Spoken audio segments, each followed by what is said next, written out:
सावन का महीना हिंदू धर्म में अत्यंत पवित्र और शुभ माना जाता है। यह मास विशेष रूप से भगवान शिव को समर्पित होता है। जब भी सावन का नाम लिया जाता है तो हर भक्त के मन में शिवजी की छवि उभर आती है, गंगाधर, नीलकंठ, भोलेनाथ और त्रिलोक के अधिपति के रूप में। इस मास में श्रद्धालु भक्त बड़ी आस्था के साथ शिवजी की पूजा करते हैं, व्रत रखते हैं, जलाभिषेक करते हैं और हर हर महादेव के जयकारों से वातावरण को भक्तिमय बना देते हैं। लेकिन प्रश्न यह है कि आखिर सावन का महीना ही भगवान शिव को इतना प्रिय क्यों होता है? इसके पीछे क्या कारण है? क्या पौराणिक गाथाएं हैं? क्या आध्यात्मिक रहस्य छिपे हैं? चलिए इस विषय को गहराई से समझते हैं। सावन और समंदर मंथन का गहरा संबंध। पौराणिक मान्यताओं के अनुसार सावन मास में समुद्र मंथन हुआ था। देवताओं और असुरों ने जब मिलकर मंथन किया तो 14 रत्न निकले। उन्हीं में से एक रत्न था कालकूट विष। यह विष इतना प्रचंड और घातक था कि उससे संपूर्ण सृष्टि के विनाश की संभावना उत्पन्न हो गई। तब सभी देवता भागे भागे भगवान शिव के पास पहुंचे और उनसे विनती की कि वे इस सृष्टि की रक्षा करें। भोलेनाथ ने बिना एक पल की देरी किए उस कालकूट विष को अपने कंठ में धारण कर लिया। इस विष से उनका कंठ नीला हो गया और वे नीलकंठ कहलाए। लेकिन इस विष की तीव्रता इतनी अधिक थी कि उनके शरीर में ज्वर उत्पन्न हो गया। तब देवताओं और ऋषियों ने उन्हें शीतल जल अर्पित करना शुरू किया ताकि उनके शरीर की अग्नि शांत हो सके। तभी से सावन के महीने में शिवलिंग पर जल चढ़ाने की परंपरा प्रारंभ हुई ताकि भक्तगण उन्हें शीतलता प्रदान कर सकें। सावन का मौसम और शिव के प्रतीक। सावन का महीना वर्षा ऋतु का महीना होता है। वर्षा जल और शीतलता का प्रतीक है। शिवजी तपस्वी हैं, योगी हैं और वैराग्य के प्रतीक हैं। उनके शरीर पर भस्म है, शरीर पर व्याघ्र चर्म है और वे पर्वतों पर तपस्या करते हैं। जब सावन की शीतल बूंदें गिरती हैं तो ये शिव की तपस्या की अग्नि को शीतल करती हैं। यही कारण है कि प्रकृति और शिव के बीच एक अद्भुत तालमेल बन जाता है। सावन में प्रकृति हरी भी हो जाती है, चारों ओर हरियाली फैल जाती है।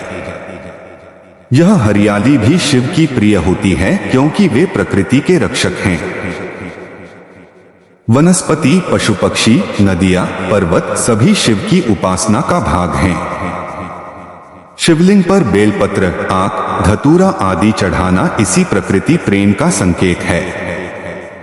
श्रावण सोमवार और व्रत की महिमा। श्रावण मास के प्रत्येक सोमवार को व्रत रखने का विशेष महत्व है। इसे श्रावण सोमवारी व्रत कहा जाता है।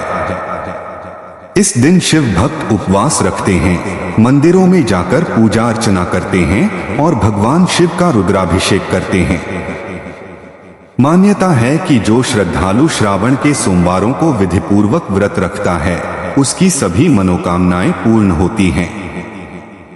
कुंवारी कन्याएं इस दिन विशेष रूप से व्रत रखती हैं ताकि उन्हें शिव जैसे आदर्श और सद्गुणी जीवन साथी की प्राप्ति हो। श्रावण सोमवार को दूध, दही, शहद, घी और गंगाजल से शिवलिंग का अभिषेक किया जाता है। इसे पंचामृत अभिषेक कहते हैं। इसके बाद बेलपत्र, धतूरा, आक के फूल चढ़ाए जाते हैं। नमः शिवाय का जाप किया जाता है। यह सब शिव को प्रसन्न करने का श्रेष्ठ माध्यम माना गया है। कांवड़ यात्रा, भक्तों की भक्ति की ऊंचाई। सावन महीने में कांवड़ यात्रा की परंपरा भी बहुत प्रसिद्ध है। उत्तर भारत में विशेष रूप से यह परंपरा गहरे भाव से निभाई जाती है।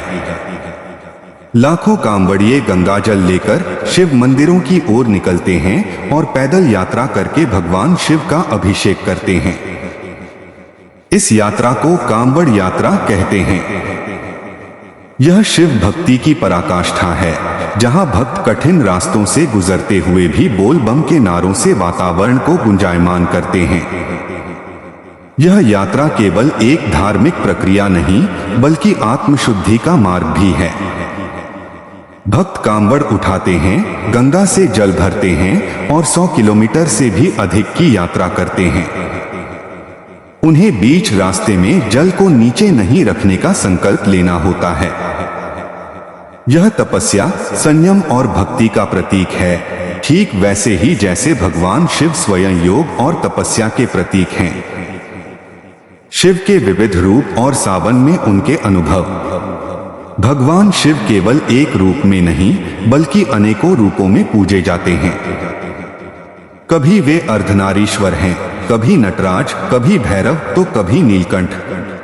सावन के महीने में शिव के सभी रूपों की पूजा होती है। खासकर नटराज रूप में शिव को नृत्य के देवता के रूप में पूजा जाता है। वर्षा ऋतु में जब प्रकृति नृत्य करती है, जब बादल गरजते हैं, बिजली चमकती है, तो ऐसा प्रतीत होता है मानो स्वयं भगवान नटराज तांडव कर रहे हों। इसी प्रकार शिव का कैलाश पर वास, उनका गंगा को सिर पर धारण करना, तीसरी आंख का रहस्य, भस्म से सजा हुआ शरीर, ये सभी रूप भक्तों को सावन में विशेष रूप से याद आते हैं और उन्हें शिव की दिव्यता की अनुभूति कराते हैं। वैज्ञानिक दृष्टिकोण और आध्यात्मिक लाभ। सावन का महीना केवल धार्मिक दृष्टिकोण से ही नहीं, बल्कि वैज्ञानिक रूप से भी अत्यंत लाभकारी है। वर्षा ऋतु में वातावरण में अनेक प्रकार के जीवाणु और विषाणु फैलते हैं। ऐसे में उपवास रखना, सात्विक भोजन करना, योग और ध्यान करना शरीर और मन दोनों को शुद्ध करता है। शिव उपासना में ध्यान, मंत्र जाप और मानसिक एकाग्रता को अत्यंत महत्व दिया गया है। सावन में की गई साधना बहुत फलदायी होती है, क्योंकि यह ऋतु शरीर और मन को भीतर से तैयार करती है। सावन में शिव का जलाभिषेक करने से, नमः शिवाय का जाप करने से और मंदिरों में नियमित रूप से जाने से मानसिक शांति मिलती है। यह मास व्यक्ति के भीतर छिपे हुए क्रोध, अहंकार और भय को समाप्त करने का एक अवसर देता है। यही कारण है कि इस महीने को आत्मशुद्धि और मोक्ष की ओर एक कदम माना गया है। सावन और शिव पार्वती विवाह कथा। सावन मास का भगवान शिव से जुड़ा एक और विशेष कारण यह भी है कि इसी मास में मां पार्वती ने शिव जी को प्रसन्न करने के लिए कठोर तपस्या की थी। उन्होंने वर्षों तक वनों में रहकर कठिन व्रत किए और सावन में विशेष पूजा की। उनकी तपस्या से प्रसन्न होकर भगवान शिव ने उन्हें पत्नी रूप में स्वीकार किया। इस कथा के अनुसार सावन मास में कन्याएं शिव पार्वती की पूजा करती हैं, ताकि उन्हें भी पार्वती जैसा संयम और शिव जैसा वर प्राप्त हो। यही कारण है कि सावन में विशेषकर सुहागिनें और कन्याएं शिवरात्रि, सोमवार और हर दिन श्रद्धापूर्वक शिव उपासना करती हैं। भगवान शिव का सरल स्वभाव और भक्त वत्सलता। भगवान शिव को भोलेनाथ कहा जाता है क्योंकि वे अपने भक्तों से शीघ्र प्रसन्न हो जाते हैं। उन्हें दिखावे की नहीं, सच्ची श्रद्धा की आवश्यकता होती है। सावन मास उनके इस सरल स्वभाव का आदर्श समय होता है, जब वे हर भक्त की प्रार्थना को सुनते हैं। उनके लिए ना तो बड़ी पूजा की आवश्यकता होती है और ना ही कोई विशेष विधि। एक लोटा जल, बेलपत्र और नमः शिवाय की गूंज ही उन्हें प्रसन्न करने के लिए पर्याप्त होती है। सावन के महीने में जब भक्त पूरे तन धन से शिव की भक्ति में लीन होते हैं, तो भगवान शिव भी उन्हें भरपूर आशीर्वाद देते हैं। यही कारण है कि यह महीना हर शिव भक्त के लिए अत्यंत महत्वपूर्ण होता है। समापन। सावन शिव भक्ति का पर्व। सावन केवल एक मास नहीं है, यह शिव भक्ति का पर्व है। यह एक अवसर है भगवान शिव को अपने जीवन में उतारने का। यह आत्मा की यात्रा का प्रारंभ है, जो व्यक्ति को भीतर से जागरूक और परमात्मा के प्रति समर्पित बनाती है। जब सावन की बूंदें गिरती हैं, तो ऐसा लगता है जैसे स्वयं शिव की कृपा बरस रही हो। जब नमः शिवाय का उच्चारण होता है, तो आत्मा भीतर तक आनंदित हो जाती है। सावन हमें सिखाता है कि शिव से प्रेम करना स्वयं से प्रेम करना है। शिव का ध्यान करना अपने भीतर छिपे ब्रह्मा को जागृत करना है। इसलिए जब भी सावन आए, एक नया आरंभ करें। शिव को अपने जीवन का साथी बनाएं। उनके नाम का जाप करें, अपने कर्मों को शुद्ध करें और उस राह पर चलें जो शिव की ओर जाती है। सावन में भक्तों की अनुभूति और शिव की करुणा।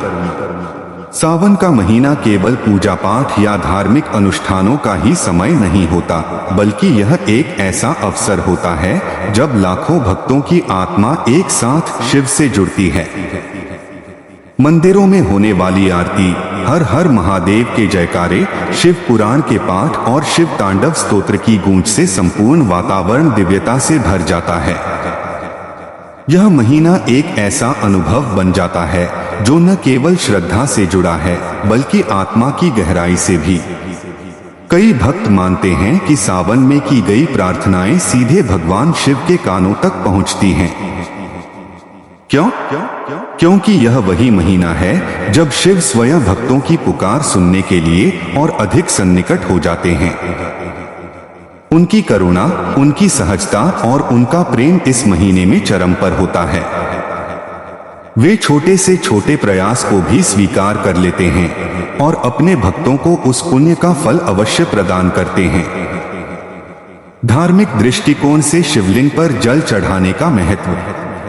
सावन मास में शिवलिंग पर जल चढ़ाने का विशेष महत्व है। धार्मिक शास्त्रों के अनुसार जल अर्पण केवल एक परंपरा नहीं है, बल्कि एक गहरा आत्मिक संकेत है। जब हम शिवलिंग पर जल चढ़ाते हैं, तो हम अपने भीतर की सारी विकृतियों, अहंकार, क्रोध, ईर्ष्या और मोह को अर्पित करते हैं। जल हमारे मन की शुद्धता का प्रतीक बन जाता है और जब यह शिवलिंग पर गिरता है, तो हम अपने भीतर की नकारात्मकता को धो डालते हैं। भक्त जब सुबह ब्रह्मा मुहूर्त में उठकर नहाकर गंगाजल से शिव का अभिषेक करते हैं, तो यह साधारण कार्य नहीं, बल्कि एक साधना है, एक समर्पण है उस शक्ति के आगे जिसने संपूर्ण सृष्टि को बनाया है। जल चढ़ाते समय जब मंत्र गूंजता है नमः शिवाय, तो उसका प्रभाव न केवल हमारे मस्तिष्क पर बल्कि हमारी आत्मा पर भी होता है। यह मंत्र ब्रह्मांड की ध्वनि है जो हमें शिव से जोड़ता है। सावन और शिव तांडव, जीवन और मृत्यु का संतुलन। सावन में शिव के तांडव स्वरूप की भी विशेष चर्चा होती है। तांडव केवल नृत्य नहीं है, यह ब्रह्मांड की गति है, सृजन और विनाश की प्रक्रिया का प्रतिनिधित्व करता है। शिव जब तांडव करते हैं तो वे हमें यह सिखाते हैं कि जीवन में स्थायित्व नहीं, गति ही सत्य है। सावन में बारिश की बूंदें जैसे धरती को जीवंत करती हैं, वैसे ही शिव का तांडव भी आत्मा को जागृत करता है। तांडव की ऊर्जा से जीवन में नया जोश आता है। यही कारण है कि इस महीने में शिव तांडव स्तोत्र का पाठ अत्यधिक फलदायी माना जाता है। यह स्तोत्र शरीर में ऊर्जा भरता है और साधक को आंतरिक शक्ति प्रदान करता है। सावन में तप और संयम का विशेष महत्व। भगवान शिव को तपस्वी कहा जाता है। वे समस्त सृष्टि के बीच भी शांत रहते हैं, ध्यानस्थ, एकाग्र और निर्विकार। सावन का महीना हमें भी यही सिखाता है, तप और संयम। आज की जीवन शैली में जहां भौतिकता ने लोगों को भीतर से खोखला कर दिया है, वहां सावन हमें अवसर देता है कि हम कुछ समय के लिए अपने भीतर झांकें। सावन में उपवास करना, सात्विक भोजन करना, ब्रह्मचर्य का पालन करना और मन को एकाग्र करना, ये सभी तप के अंग हैं। यह समय है अपने भीतर के शिव को जागृत करने का। यह महीना हमें केवल शिव के दर्शन नहीं कराता, बल्कि हमें स्वयं को शिवमय बना देता है। सावन और पारिवारिक सुख शांति। मान्यता है कि सावन में शिव की पूजा से न केवल व्यक्ति को आत्मिक बल मिलता है, बल्कि उसके जीवन में पारिवारिक सुख शांति भी बनी रहती है। शिव पार्वती का आदर्श दाम्पत्य जीवन इस मास में श्रद्धा से पूजित होता है। पति पत्नी अगर इस महीने साथ मिलकर शिव की उपासना करें, व्रत करें, अभिषेक करें, तो उनके रिश्तों में प्रेम, विश्वास और स्थायित्व आता है। सावन के सोमवार को पति पत्नी साथ में शिव मंदिर जाएं, एक साथ नमः शिवाय का जाप करें, तो ऐसा कहा गया है कि उनके जीवन से सभी क्लेश समाप्त हो जाते हैं। यह एक भावात्मक जुड़ाव होता है जिसमें शिव साक्षी बनते हैं और दाम्पत्य जीवन को दिव्य आशीर्वाद प्रदान करते हैं। सावन और प्रकृति, शिव की लीला। भगवान शिव को प्रकृति का देवता भी कहा जाता है। वे वनों में रहते हैं, पर्वत उनके घर हैं, नाग उनके गले में है, गंगा उनके जटाओं में है और चंद्रमा उनके मस्तक पर। वे स्वयं प्रकृति के साथ घुल-मिल कर रहते हैं। सावन का महीना जब प्रकृति अपनी पूर्णता को प्राप्त करती है, तो यह समय शिव की सबसे प्रिय लीला का होता है। हरी भरी धरती, जल से लबालब नदियां, मूसलाधार वर्षा, यह सब शिव की कृपा का प्रतीक है। जब धरती पर इतनी हरियाली फैलती है, तो यह केवल वर्षा ऋतु का प्रभाव नहीं, बल्कि शिव की मुस्कान होती है।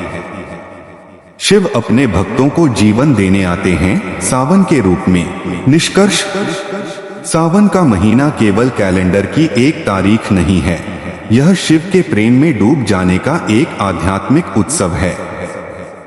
यह वह समय है जब ब्रह्मांड की सारी शक्तियां, सारे तत्व शिव की आराधना में जुट जाते हैं। जब धरती, आकाश, जल, वायु और अग्नि सभी शिव को नमस्कार करते हैं, और उसी में एक साधक भी जब सम्मिलित होता है, तो वह जीवन के उस स्तर को छूता है जहां केवल शांति, आनंद और शिव ही रहते हैं। इसलिए जब भी सावन आए, उसे व्यर्थ न जाने दें। यह एक वर्ष में एक बार आने वाला सुअवसर है आत्मा को शिव से जोड़ने का, अपने कर्मों को सुधारने का और अपने जीवन को शिवमय बनाने का। हर हर महादेव।